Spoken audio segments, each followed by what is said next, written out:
This podcast is part of the Deluxe Edition Network. To find other great shows on the network, head over to deluxeeditionnetwork.com. That's deluxeeditionnetwork.com.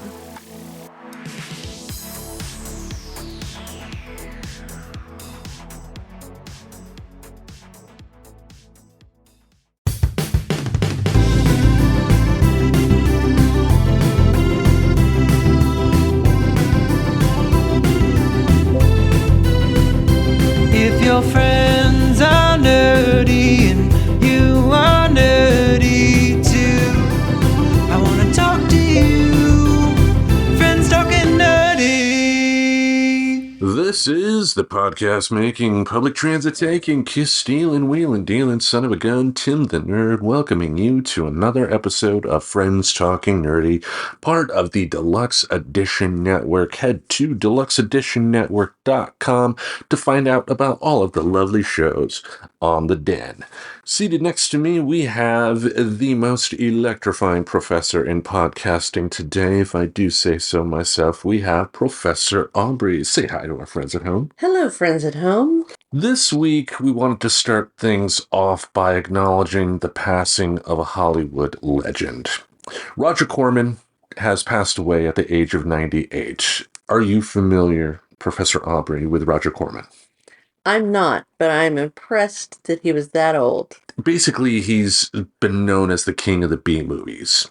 Whether it be directing, whether it be producing, he had his own production company, New World Pictures, that ended up buying like a lot of television stations in the 80s.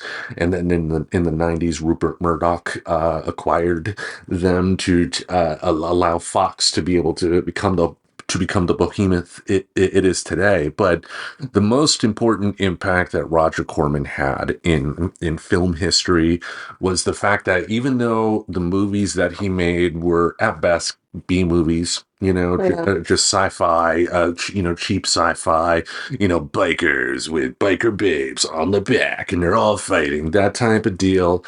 He gave the first jobs to a lot of people that went on to make some of the best movies ever made. Wow. And I'm not being hyperbolic here, folks. Like Francis Ford Coppola, for instance, his first movie, Dementia 13, produced by Roger Corman. Jonathan Demme, who directed the movie Stop Making Sense, the Talking Heads concert movie, as well as The Silence of the Lambs. His first movie was a Roger Corman movie. James Cameron in the early 80s, before The Terminator, he had to get his foot in the door in Hollywood and ended up getting his first job thanks to Roger Corman.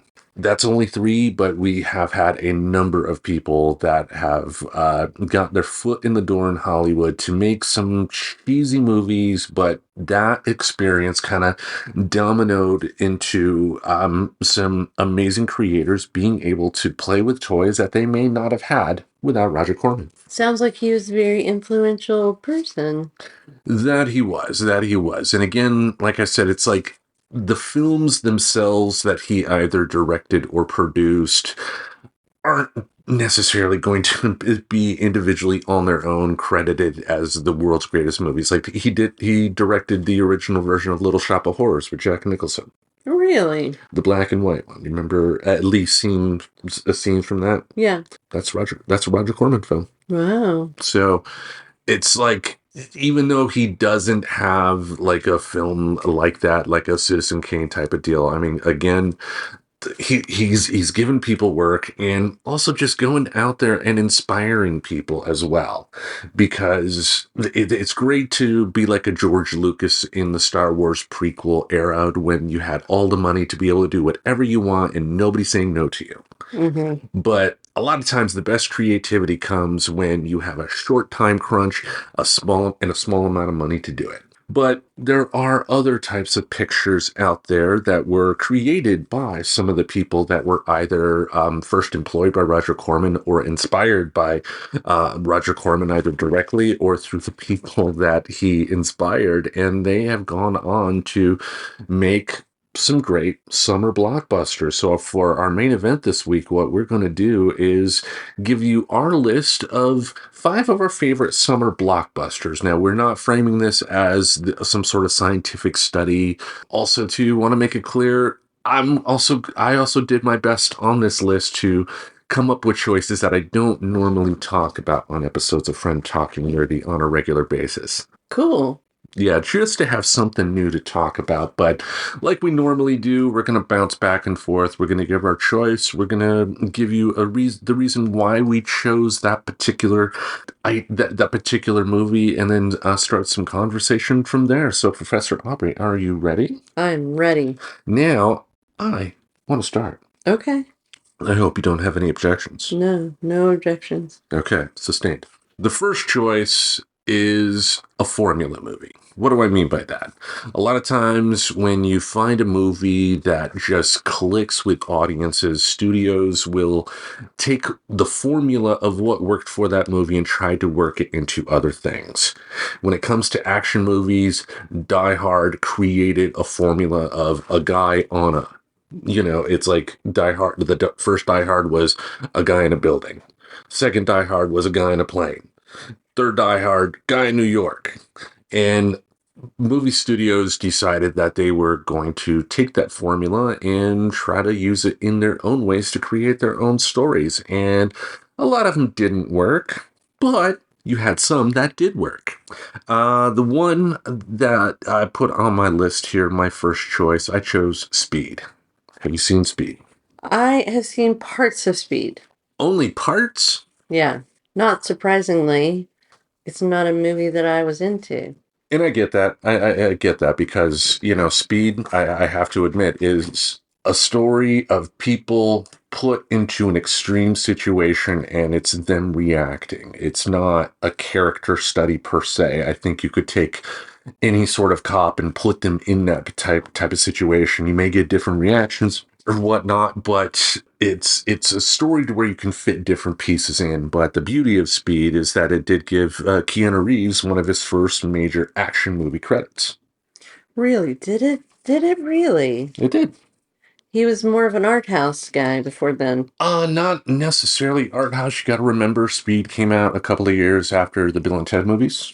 He did, after the Bill and Ted movies, play a part in Bram Stoker's Dracula, directed by Francis Ford Coppola, who was, as I mentioned, given the first job by Roger Corman. So, hey, nice tie in there. Yeah. But this was Keanu Reeves, essentially his first entry into action movies. And thank God for that, because, if he didn't get the bug in this movie, maybe he's not doing John Wick, and the world would be a much sadder place without John Wick.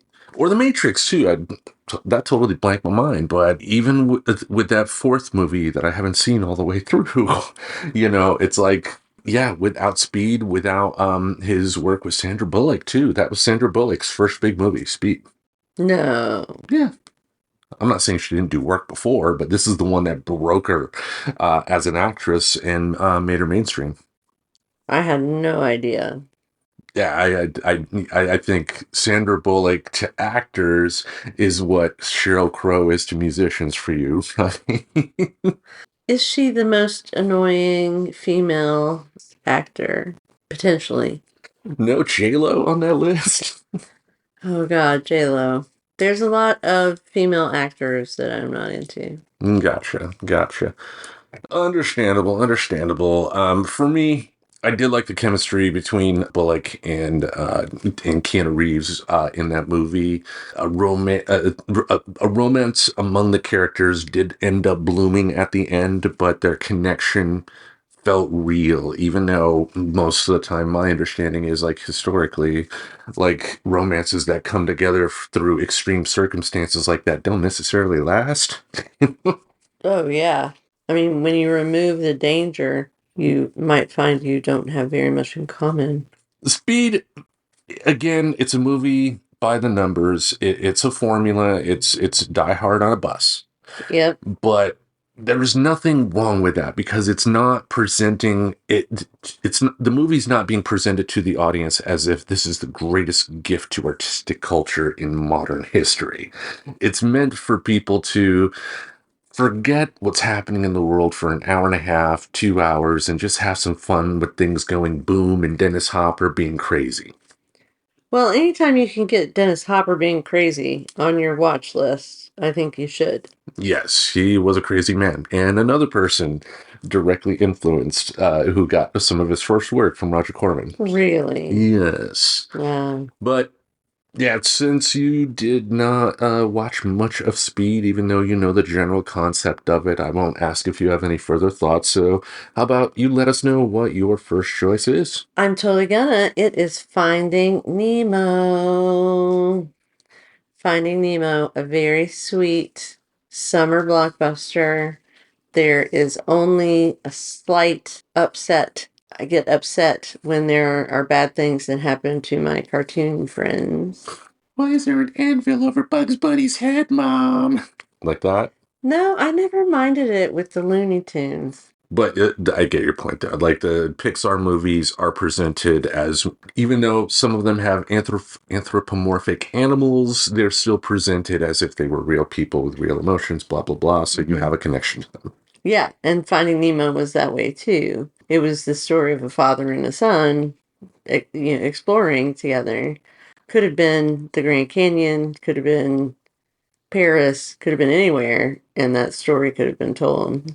You'll know by one of my later choices why I'm holding back my words somewhat. But what I like about Pixar is the fact that, they're so good at making stories that can entertain the hell out of children, but not bore the hell out of adults. Yeah, it's really magic. It really is, and it's harder than you think, because like, think about, I mean, if you're our age and you have a favorite cartoon from your childhood, really take time out of your day to go and at least watch one episode and really see if it's really that good or not. That doesn't invalidate the nostalgia memories that come, because those nostalgia memories are good, but 9 times out of 10, kids entertainment is meant to be disposable. And also, too, just if you think about it, if it is being presented to a particular age group at a particular point in time, 40 years down the road, you're not necessarily going to be able to relate to that anymore, or new people aren't necessarily going to be able to relate to that anymore. It's like me asking my youngest to watch an old Tonight Show with Johnny Carson. He's not going to get the jokes. Right. You're right about that. Okay, so that was my choice, was Finding Nemo. Any other thoughts on Finding Nemo? It just has so many great lines that I say on a regular basis, like just keep swimming. Mine. Mine. Those are the big ones, I guess. Yeah, mine too. Like I what I most remember about Finding Nemo though is I didn't see this in the theater, but the moment it was on DVD, I got it and my kids ended up watching it. So at that point, it was just my oldest and my daughter. Luke wasn't around at that point yet, but we were a big Pixar household. Let's put it that way. Interesting. I guess that's because you wanted to be entertained as well. Pretty much, but I don't think that's a big ask. I think that there is great entertainment that you can show your kids that is made for kids that you can still tolerate. Because, like, I think back to, when I first, got involved with my ex-wife and first got to know my oldest. He was into this show, this Australian kid show called The Wiggles. Awful show. It was 4 guys doing singing, doing dancing and all that stuff. And you could just tell that they were 4 actors that they hired to do that particular job. They didn't have the passion to do it like a Mr. Rogers or like Steve from Blue's Clues. I will give a somewhat more modern example. The original host of Blue's Clues, who was the host during when my kids were young kids, like he had a genuine desire to be able to connect with kids, and that spoke through and made that show not only tolerable to watch but enjoyable. That's so awesome. I really appreciate that. Well, thank you. Mm-hmm. Anyway. Why don't you tell us about your next movie? All right. My next movie here.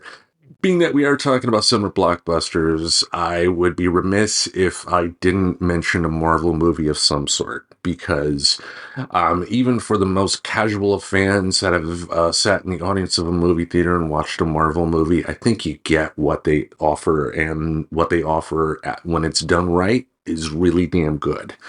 Now, I've mentioned a lot of Marvel movies over the course of this show's life, and even done special movies reviewing stuff like Endgame and whatnot, and talking about my experiences with that. But I wanted to bring up another Marvel movie that we've talked about before because it does have a wrestling connection, but I think for my money, probably one of the best Marvel movies ever made, Guardians of the Galaxy.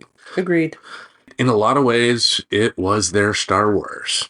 Like, you were thrown into the deep end of that universe, and much like Star Wars, James Gunn, the writer and director of that movie, was able to make it to where even if something didn't necessarily make sense, you wanted to know why it was there.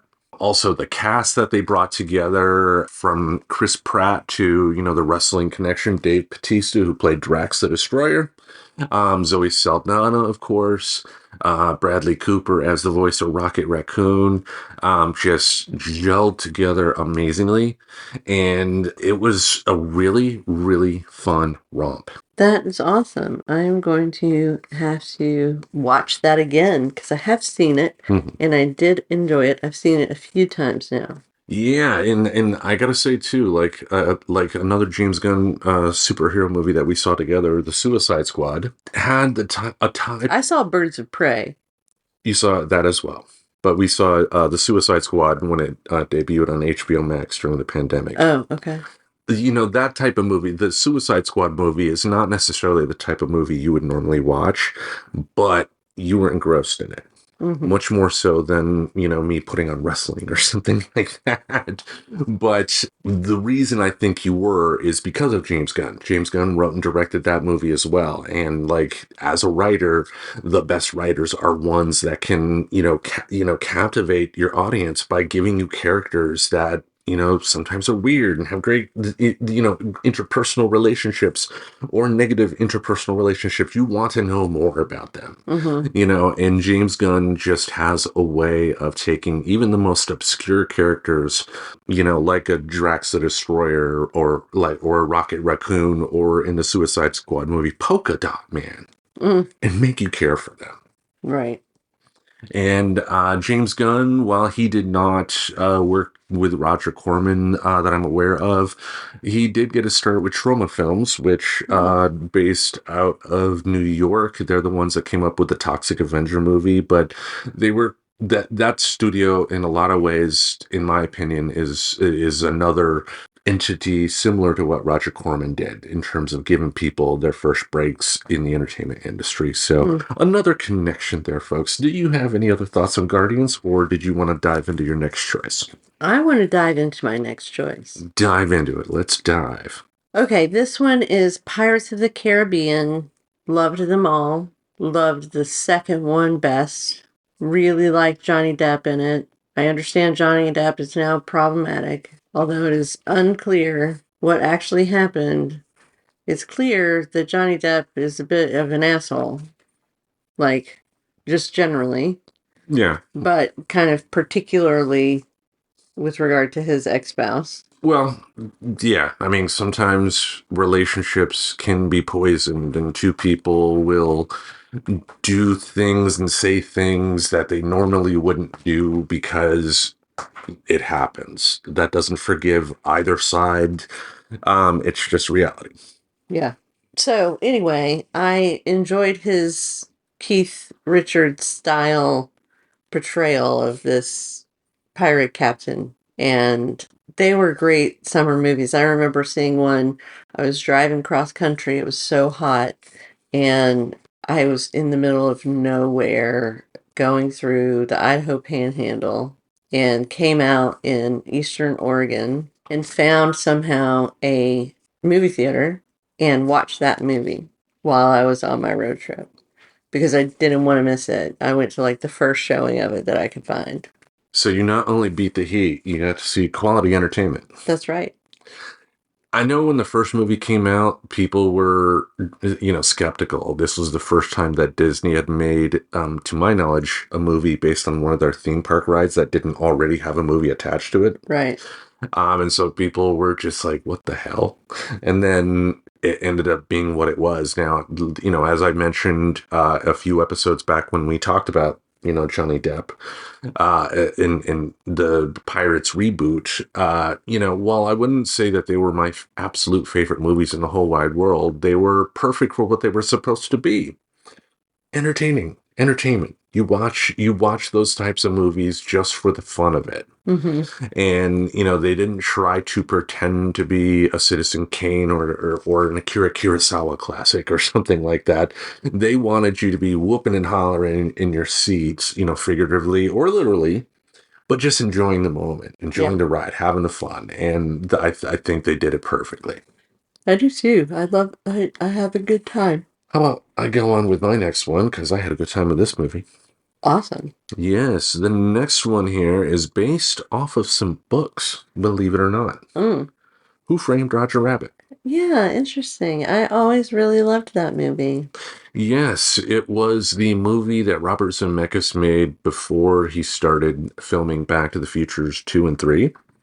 In fact, in Back to the Future 2, when Marty goes to the year 2015, Uh-huh. so far into the future, he goes by that antique shop where he buys the sports almanac. In the window is a Roger Rabbit doll. Uh-huh. And also, the guy who did the voice of Roger Rabbit, Charles Fleischer, had a cameo in that particular scene as well. Wow. Yeah. But this movie, at first, I didn't care for when it first came out, but the more time has passed, it has become like one of my favorite animation movies, period, because it's a love letter to animation.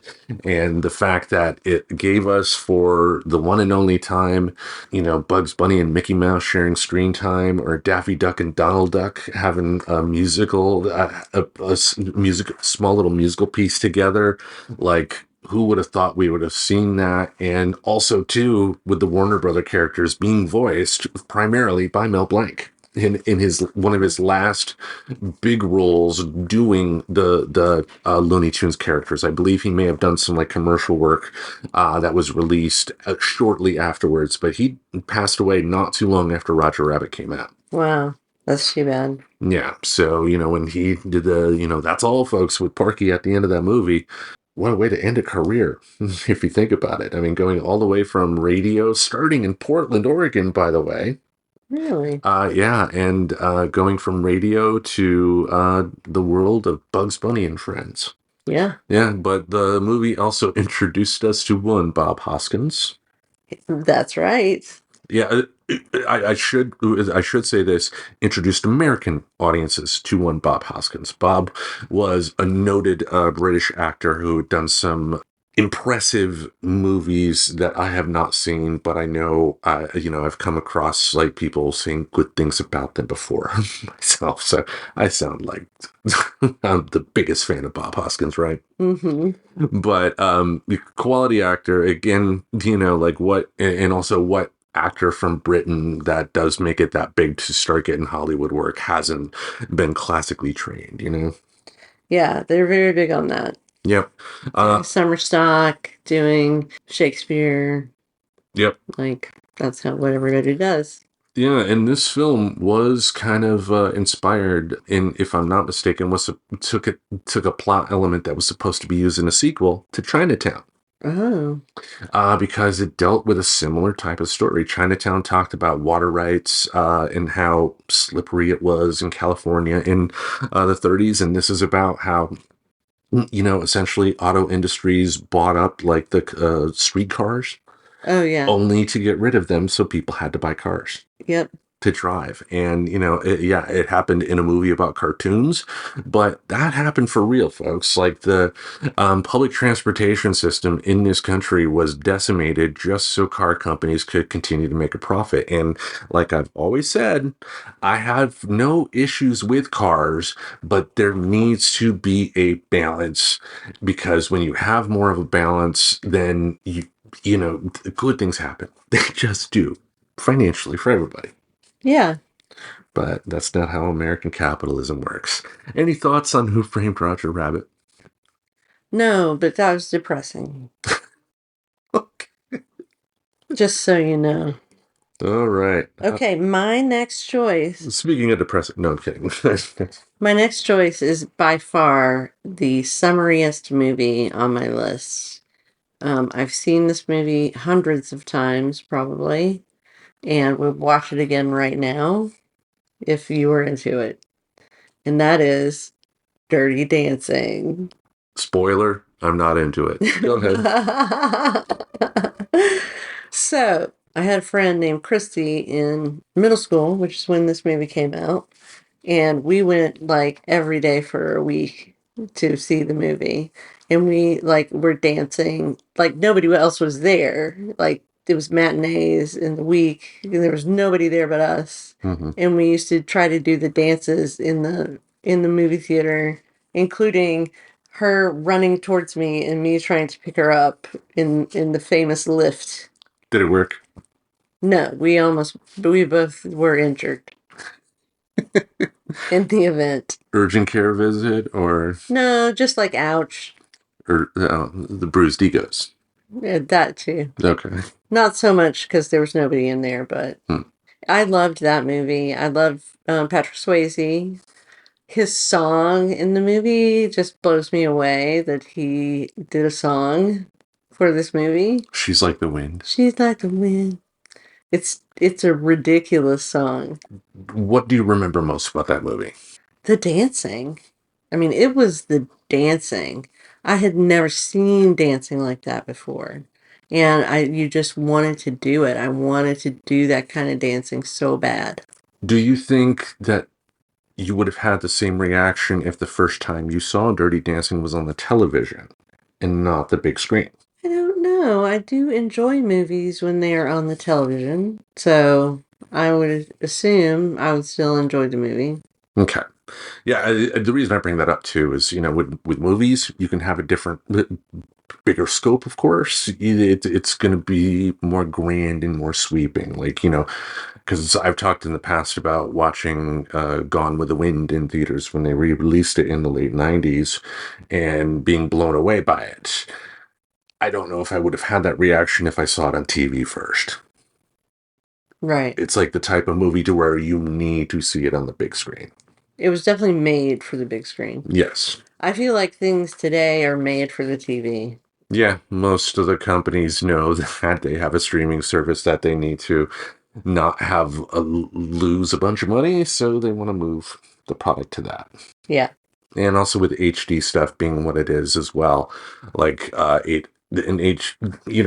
film is being presented more in its natural state on modern televisions than they were back in our day when we were younger with CRT TVs and all that. Yeah. Before I date us even more, shall I go on with my next choice? Yeah, it made me feel old. All right. The next choice here, Dan Aykroyd, easily one of my favorite members of Saturday Night Live. We've talked about the Blues Brothers on the show before. Was one of the people that helped create not only that musical act, but also that movie as well. And after the Blues Brothers, after a movie that didn't do well called Neighbors that Belushi and Aykroyd did, Dan Aykroyd put pen to paper and was writing a story for him and Belushi about paranormal exterminators. Ghostbusters. Uh-huh.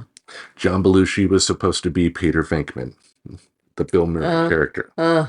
Interesting. Yes, but Ghostbusters easily, for 80s summer blockbusters, I would say it's probably one of the best. I think for most people's top 5, if they're going to be honest, if they're talking just 80s blockbusters and not other eras, I think Ghostbusters is going to be in most people's top 5.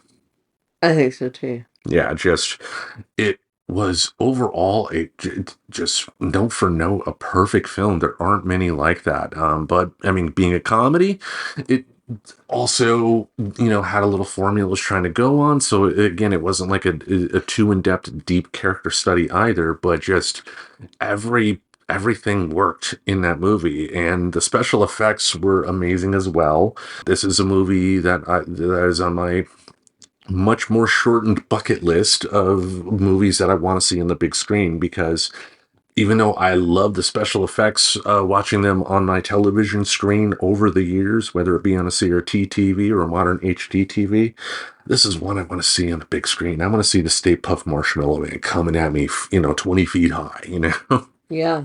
I love the Stay Puft Marshmallow Man. And the beauty of Dan Aykroyd as a writer is that he also knows that as a writer, he needs another person to kind of keep him in check, because the original version of the Ghostbusters script, the first draft, just if it were filmed, it would have in the 80s, it would have cost like $300 million to attempt to pull it off.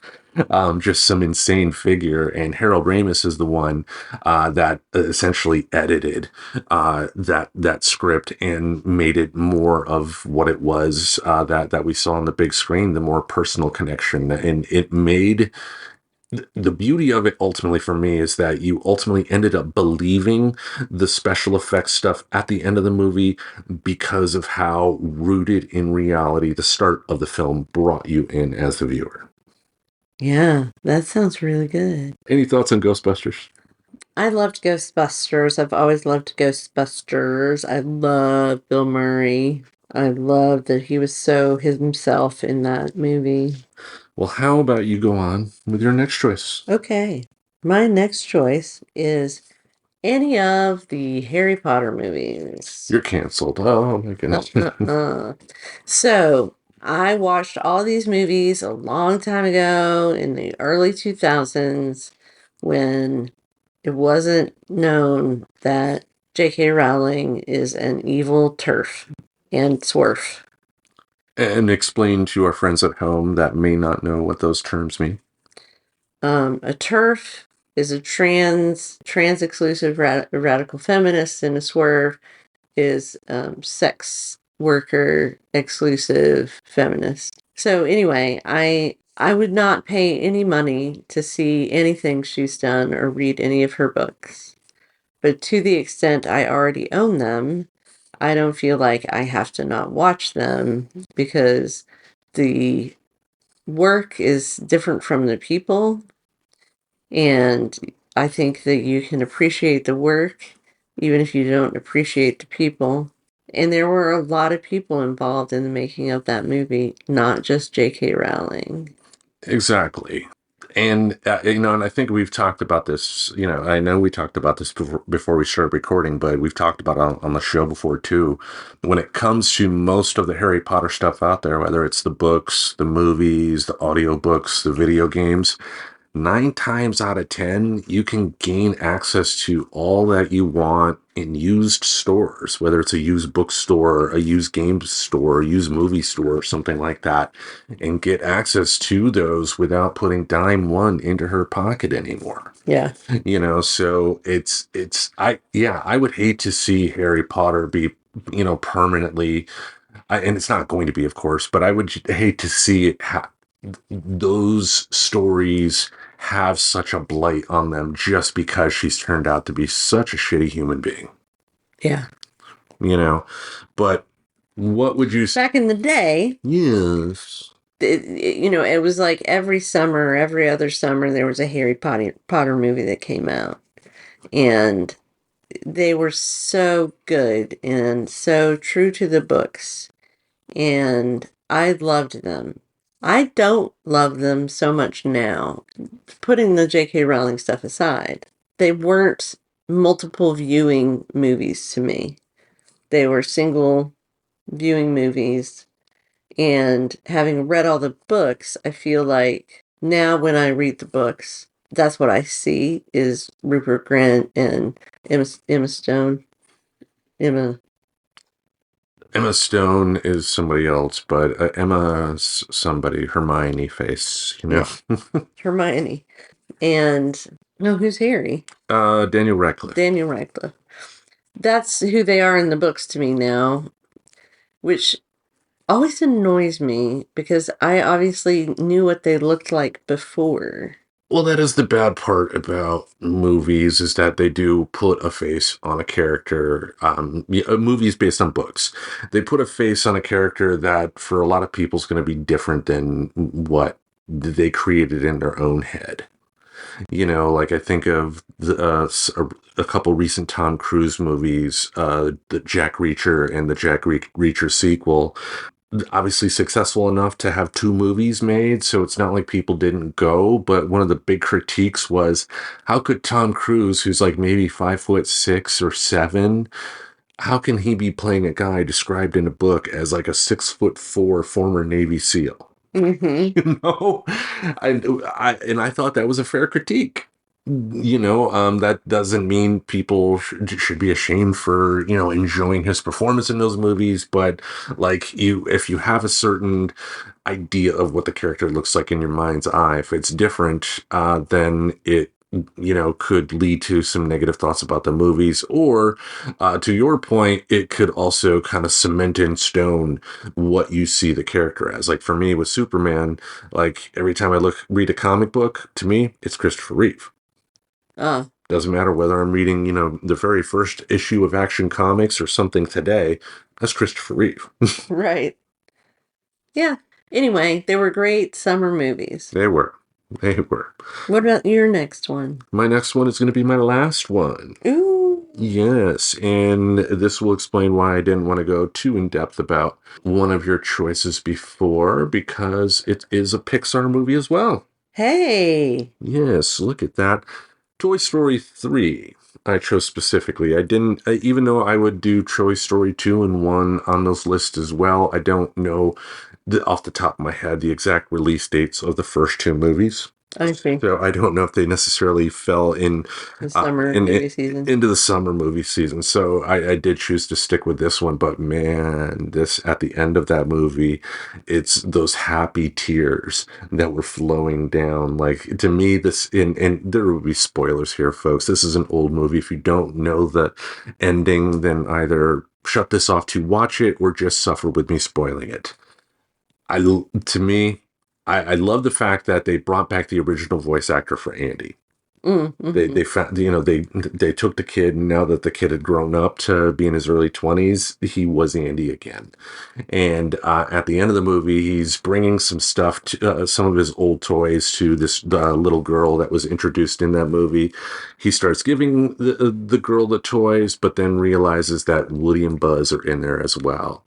And just the look he gives them, and then he gives the toys to the little girl, and then he goes into his car and he waves goodbye to Woody and Buzz, and then the camera pans up, and the clouds are just like the clouds were on Andy's wallpaper in the first Toy Story movie. Because the first Toy Story movie opens up, you think you're looking at clouds, but then you pull back and it's the wallpaper in his room. But just how I have not seen Toy Story 4. I have heard some good things about it, so I'm sure when I see it, I will enjoy it. And I know they are producing Toy Story 5 as well.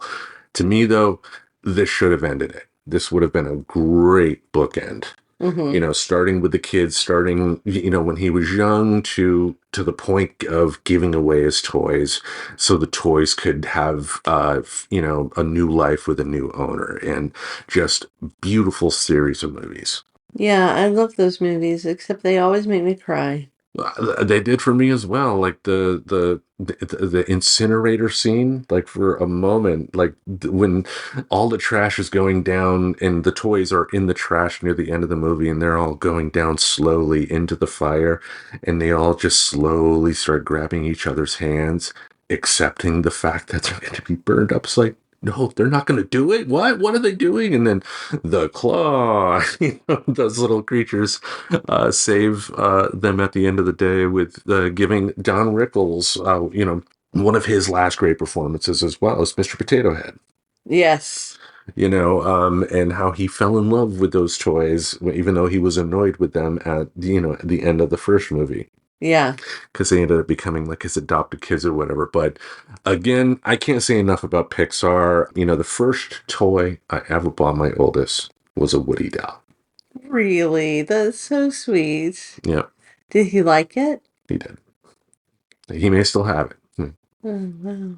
Yeah. So There are movies that have, and just a movie studio that has meant a lot to me, like as a movie going fan and, as a parent as well, just because I don't think it's wrong for parents to expect more from their kids' entertainment. Now, does that mean a parent should always control everything that their kid sees? Come on, that's impossible to do. And sometimes you just have to accept the fact that your kid is going to like something that you're going to think is silly.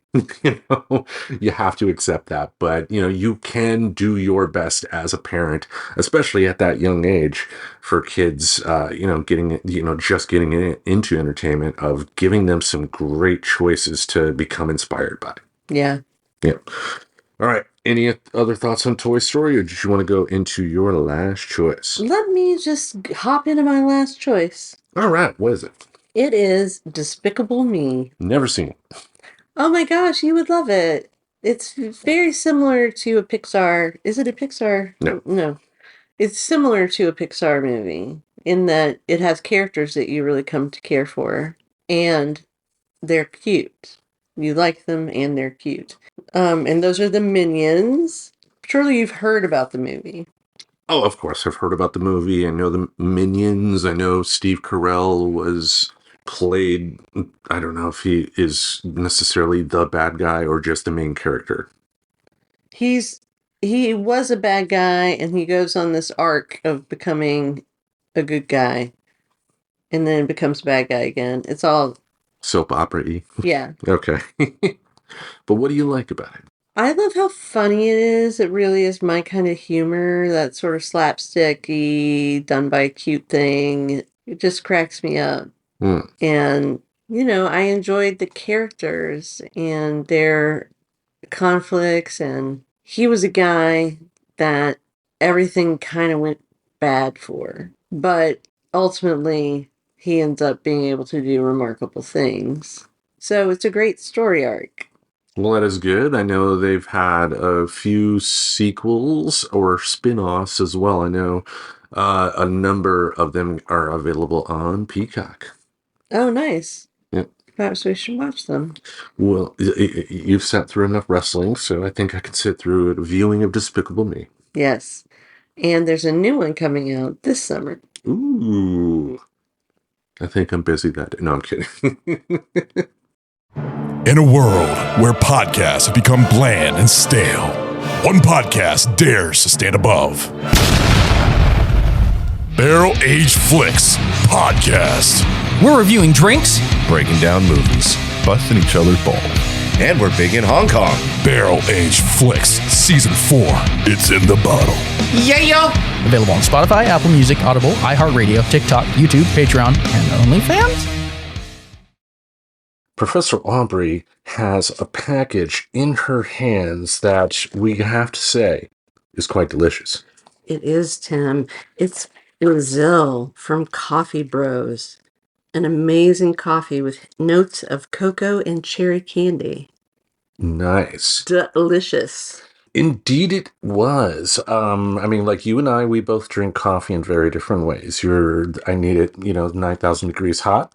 And me, I make my coffee and then put in as many ice cubes as I can. I'm like the guy from Clerks, what am I supposed to drink this coffee hot? Type of guy. But you tried it your way, I tried it my way, and we both really enjoyed the flavor of this particular flavor of coffee. Absolutely. It is a relatively new roastery in New York, New York. Those little town blues. Yep. Taking the Coffee Bros away. Exactly. Anyway, they're relatively new. They've been roasting since 2019. Yes, but they do have great connections around the world in the coffee growing areas to be able to get the best beans, to be able to give their customers the best product. And you, our friends at home, if you go to coffeebros.com and you order your own batch of this coffee or any other of the delicious brands of coffee that they have on their website, in the promo code spot, you put FTN10, we're going to be able to save you 10%. That's right. 10%. It's going to be like $1.50. It's going to be awesome. But that's what friends are for. That's what friends are for. That's right. $1.50 when you need it. Exactly. Exactly. I mean, you won't be able to get on the city bus, but you will be able to save some money to be able to get some wonderful coffee. Again, head to coffeebros.com and in the promo code box, put in FTN10 and you will be able to have some delicious coffee. Yep. Drink away, people. Well, that wraps up our list, unless you have anything else you want to say. No. Summer is a great time to watch movies, especially because of air conditioning, but especially because summer blockbusters are just great spectacle.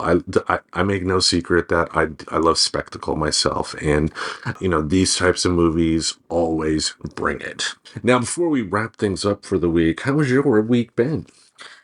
Gosh, my week has been good. And I found out that I got a job that I wanted at the Oregon Country Fair, Ooh, what is that job? which is coming up soon. Thank goodness we have plenty of episodes in the bank. Yes. So my job at the country fair is building things, Ooh, construction, particular construction for something called Fair Central. But I'm going to get to work with some cool people and build some stuff. well, look at that. Yeah, I'm excited about it. Yeah, you definitely should be. I am. Definitely exciting. When does this occur? It is the second weekend in July. Yes. Now, for past listeners of Friends Talking Nerdy, the professor every summer always makes a sojourn somewhere around the country. Yeah, and I do go to festivals in the summer, including the Oregon Country Fair and Burning Man. Those are my big summer activities, really. Oh, yeah.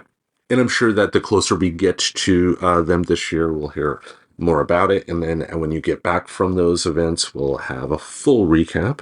Yes. Well, that makes me definitely excited. I'm glad to hear that. That is, that you did not mention that to me before recording, so thank you for saving that. Yeah. Me, my big thing, I feel like the kid at Show and Tell right now, like following, like a kid in Show and Tell does like some big amazing thing for Show and Tell, and everybody's all happy, and then the next guy that comes up like me is like, I brought my pet rock, or something like that. No. Yeah, no. But me, I finally got to watch The Iron Claw on Max. What is that? The Iron Claw will go down to date as the best professional wrestling movie ever made. It is the story of the Von Erich family. The Von Erichs were involved in a wrestling organization based out of Texas called World Class Championship Wrestling. And it tells their tragic story that ends up having a happy ending at the very end. And just, wow, I was shedding tears by the time that movie ended. And it easily one of the best wrestling movies, like I mentioned, ever made, because as a hardcore wrestling fan myself, I had a lot of expectations, and for the most part, they met every single one of them. Wow. And they, most importantly, respect the filmmakers behind this respected the professional wrestling industry. Mm-hmm. When they talked about history, even though it's a movie and it's not a documentary, keep that in mind. It's not what you're seeing in the movie is a fictionalized version of what really happened. They told enough of the truth that got me to be like, I get what you're doing. And some of the technical aspects too, like the fact that the wrestlers, that the actors in the movie were trained to perform wrestling moves that they showed in the movie. They, while there were some stunt doubles that did it, they had enough camera work, long form camera work without any edits to show that, the big stars like Zac Efron and the others were actually doing the moves in the ring. Wow. Which shows their dedication. Also, Zac Efron, a punk kid who got his start in those stupid high school musical movies, ends up doing one hell of a role, and I like him now because of it. Wow. You change your opinion, which doesn't happen very often. It doesn't, but nothing's impossible because you never say never, right? Never say never. Never say never, because you don't know when you'll ultimately like something. I also did appreciate the fact too that, for like some of the wrestling scenes that they showed in there, they actually used some of the graphics that World Class Championship Wrestling actually used, for some of those matches. So just overall really good. Like a critique I would have, and I think this is a critique that only people like me will make, is that some of the actors they hired to portray some of the professional wrestlers in the movie just didn't match the character. But the reason I did want to qualify it as this being a nitpick for hardcore wrestling fans, for a casual wrestling fan who may not know who a Harley Race is, who may not know that Kerry Von Erich, one of the Von Erich brothers, was actually about a foot taller and about maybe 100 pounds heavier than the actor who played him in the movie. I don't think casual fans are going to notice that. So please keep that in mind. It is a legitimate critique, but it's not one that, if you're going into this without knowing any of the history of either professional wrestling or the Von Erich family, it's not going to be something that's going to impede your watching. That's good. Yeah, you're just going to have people like me just like, that didn't happen that way. Harley Race doesn't look like that. Oh my God. More than anything, too, like, I think another critique I would have to offer is that it didn't necessarily dive too much into what was really happening at that particular time. What do I mean by that? The story should have been more focused on the business end of things, because the Von Erich family, headed by Fritz Von Erich, owned the World Class Championship Wrestling organization. It was a business. That's how they made their livelihood. And in the 80s, when McMahon started expanding the WWF, that took away their business. I mean, imagine another company moving into your town and hiring all of your best workers. Yeah. It's like desperate times call for desperate measures, and it showed in this particular movie, but it didn't really emphasize it as much as I would have liked.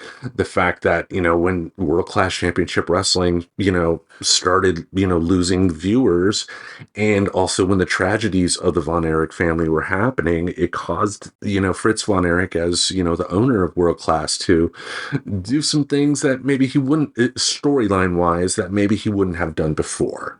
It made him more desperate, and it made him want to push his kids more into the business, because a lot of times you would have promoters pushing a family member because they're one of the few people they can rely upon. Right. It was a story to me about just how bad American capitalism is. But I think that people watching it, the takeaway that they will have is that the wrestling industry itself is what is bad. And I don't think that's what the filmmakers were trying to say. And I think it was a little muddled for me, if that makes sense. That makes perfect sense. Yeah. But again, minor critique at best. What they got right, they did exceptionally well.